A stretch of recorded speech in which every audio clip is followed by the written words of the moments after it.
फिर क्या बताते हैं, सुखदेव ने 84 भुगती बिना पजावे खरगो, तेरी क्या बुनियाद पुरानी, तू पेंडा पंथ पकड़वो। सुखदेव जैसे महापुरुष जो परमात्मा पर समर्पित थे, मां के गर्भ से उसको पता लग गया था कि बाहर आते ही ये तीनों त्रिगुणमयी माया ब्रह्मा विष्णु महेश से निकल रही जो रेज हैं, तरंगे हैं, ये हमें मूर्छित कर देते हैं। हमें वास्तविकता का ज्ञान नहीं रहता, इसलिए 12 वर्ष तक वो मां के गर्भ से बाहर नहीं निकले कि बाहर जाते ही भूल पड़ जाती है।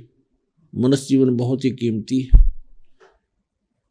तीनों देवताओं ने ब्रह्मा विष्णु महेश, क्योंकि यहाँ के व्यवस्थक हैं 3 लोक के, इस पृथ्वी लोक, पाताल और स्वर्ग लोक के, इनको चिंता बनी कि यदि 12-12 वर्ष तक माँ के गर्भ में बच्चे रहेंगे तो सारी हमारी परंपरा बिगड़ जाएगी और ये माता बहनें बहुत दुखी होने लग जाएंगी, बच्चे उत्पन्न करने में आनाकानी बन जाएगी।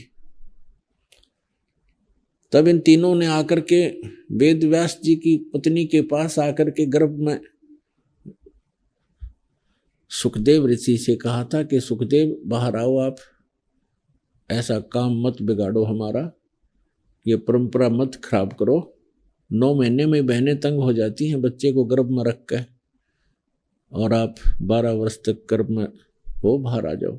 तब उसने कहा कि भगवान मैं बाहर नहीं आऊंगा जब तक आप अपनी इस माया को रोक नहीं लोगे। अब आप प्रत्येक निकल रहा है तरंग, इसको रोकोगे तो मैं आऊंगा, नहीं तो नहीं आऊंगा, क्योंकि इनके ना रोकने से मैं मूर्छित हो जाता है प्राणी और उसको ध्यान नहीं रहता मैं कौन हूं, कहां से आया था, मेरा उद्देश्य क्या है।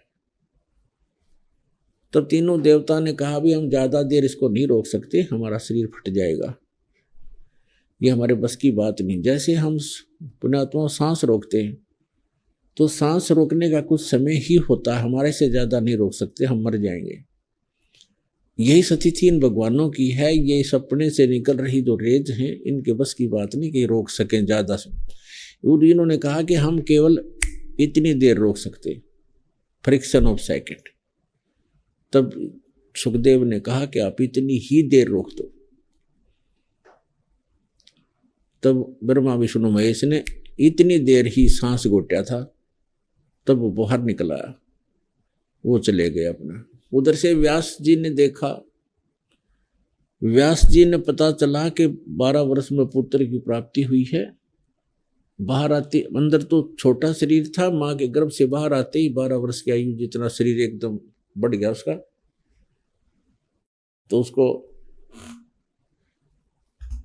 उठकर चल पड़ा, अपनी और नाल को भी साथ ही कंधे पर रख लिया, आगे काटूंगा इसने। तब सुखदेव के पिता व्यास जी ने कहा कि पुत्र दर्शन तो दिखा दे एक बार, 12 वर्ष तक तेरी बाट देखी, इंतजार करी, पुत्र होगा पुत्र होगा। तो सुखदेव जी ने पीछे मुड़कर नहीं देखा, चलते चलते कहा ऋषि जी ना जाने कितनी बार आप मेरे पुत्र बने हो, ना जाने कितनी बार मैं आपका पुत्र बना हूं, ना जाने कितनी बार आप मेरे पिता और मैं आपका पिता बन चुका हूं। ये बहुत बुरा झंझट है, अब इसको मैं मिटाकर छोड़ूंगा।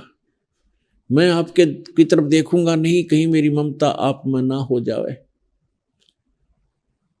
इसलिए आकाश में उड़ गया, क्योंकि पूर्व जन्म की बैटरी चार्ज थी, उसे सिद्धि प्राप्त थी।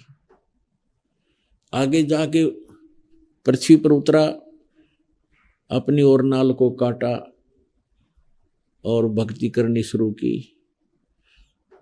अब जब तक तत्वदर्शी संत नहीं मिलेगा वो भक्ति भी व्यर्थ है। तो एक बार सुखदेव ऋषि अपनी आत्म कथा बता रहे हैं कि मैं 84 लाख योनियों के कष्ट भोग रहा था, गधे की योनि प्राप्त थी और अंधा हो गया मैं। अंधा हो जाने से कुम्हार ने त्याग दिया। एक पगडंडी के ऊपर मैं चलता चलता जंगल में बहुत दूर चला गया। आगे एक नाला था, मुझे दिखाई नहीं दे रहा था, मैं नाले में फंस गया। नाला इतना था कि आगे मेरा मुंह टिक गया, पीछे मेरी पीठ हट गई, पुली बन गई। इक्का दुक्का व्यक्ति उस रास्ते से आता जाता था। अब उन्होंने मुझे निकालने की बजाय मेरे ऊपर पैर रख के पार होना शुरू कर दिया, मेरी पुलिया बना ली। 1 हफ्ते तक मैं भूखा प्यासा तड़फ कर मरा। तब अन्य ऋषियों को बता रहा था सुखदेव कि ये बहुत बुरा झंझट है यहाँ पर। अपने पिता को व्यास जी से कहा था सुखदेव ने कि एक लेवा एक देवा दूतम और कोई काहू का पिता नहीं पूतम। ऋण संबंध जुड़ा एक ठाठा, अंत में सब 12 बाटा। ये हे ऋषि जी, यहाँ तो एक दूसरे का लेन देन आपस में ऋण उलझा हुआ है। एक लेने आ रहा है, एक देने आ रहा है।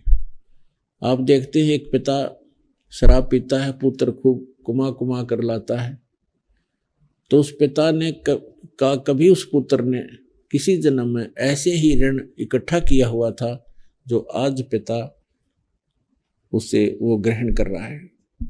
और भी बहुत से प्रमाण हैं, जैसे लड़की का विवाह करते हैं, दामाद को हम बहुत धन दे देते हैं, 6 महीने के बाद लड़की की मृत्यु होगी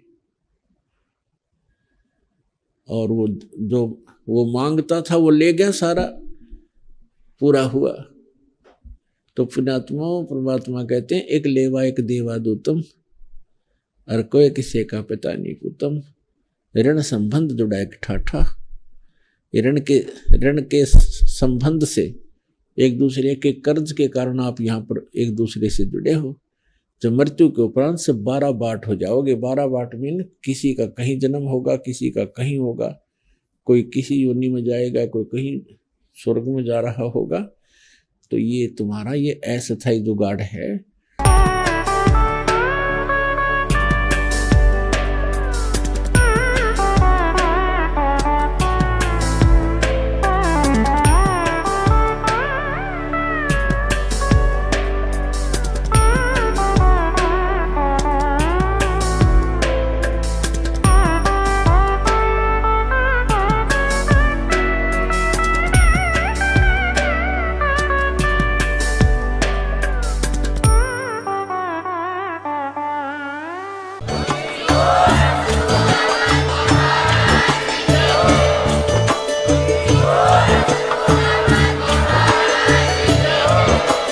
आप सुन रहे थे जगत गुरु तत्वदर्शी संत रामपाल जी महाराज जी के मंगल प्रवचन। अधिक जानकारी के लिए विजिट कीजिए हमारी वेबसाइट www.jagatgururampalji.org। संत रामपाल जी महाराज जी के शुभ आशीर्वाद से पूरे विश्व भर में 500 से भी ज्यादा नाम दीक्षा केंद्र हैं, जिन पर संत रामपाल जी महाराज जी द्वारा ऑनलाइन निशुल्क नाम दीक्षा दी जा रही है। अपने नजदीकी नाम दीक्षा केंद्र का पता करने के लिए संपर्क करें 8222880541।